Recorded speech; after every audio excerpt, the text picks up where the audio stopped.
गोदान मेथाइनि मोसानाय आरो बर' खुगा मेथाइनि मोसानाय फोरोंथायनि मावबादाया दिनै जोबलांबाय। सामलाय संगीत विद्यालय दमदमानि बानजायनायाव थांनाय 24 जुलाइनिफ्राय सोलिबोनाय मोसानाय फोरोंथायनि मावबादाया दिनै जोबलांबाय। सनातन बैसोनि फोरोंथाय होनायाव गोबां फरायसुला फरायसुलिफ्रा मोसानायनि फोरोंथायखौ लादोंमोन।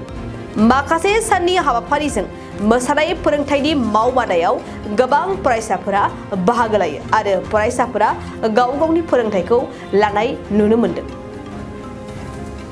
আমি সমলয় সংগীত বিদ্যালয় নলবাৰী জিলাৰ অন্যতম এখন পুৰণি সংগীত বিদ্যালয়। ইয়াত নিয়মিতভাৱে নৃত্যকলা, চিত্ৰকলা, সংগীত, তবলা আদিৰ শিক্ষা প্ৰদান কৰা হয়।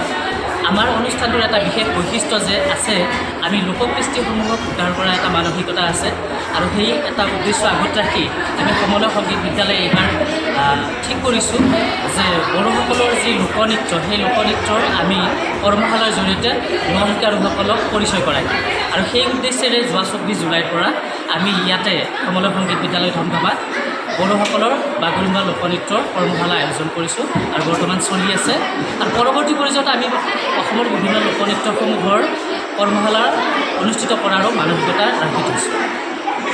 বৰ্তমান ইয়াতে ছাত্ৰ ছাত্ৰী প্ৰায় 40ৰ ওপৰত আছে, 40ৰ ওপৰত ছাত্ৰ ছাত্ৰী ইয়াত প্ৰশিক্ষণ লৈ আছে।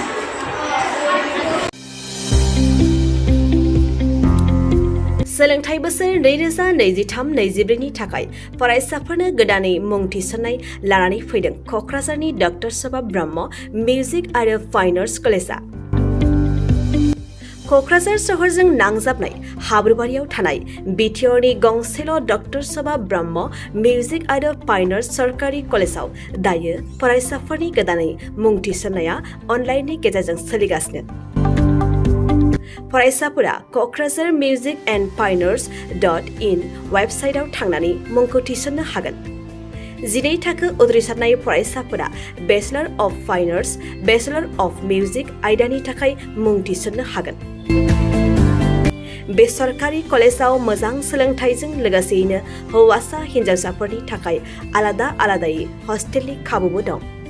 गोसो गोनां फरायसाफोरा क'क्राझारनि डक्टर सभा ब्रह्म मिउजिक आरो फाइन आर्ट्स सरकारि कलेजआव गोदानै मुं थिसननोब्ला नैबे मबाइल नम्बर 9085292451 आरो 93654912557 आव थोंजों सोलाद लानो हागोन।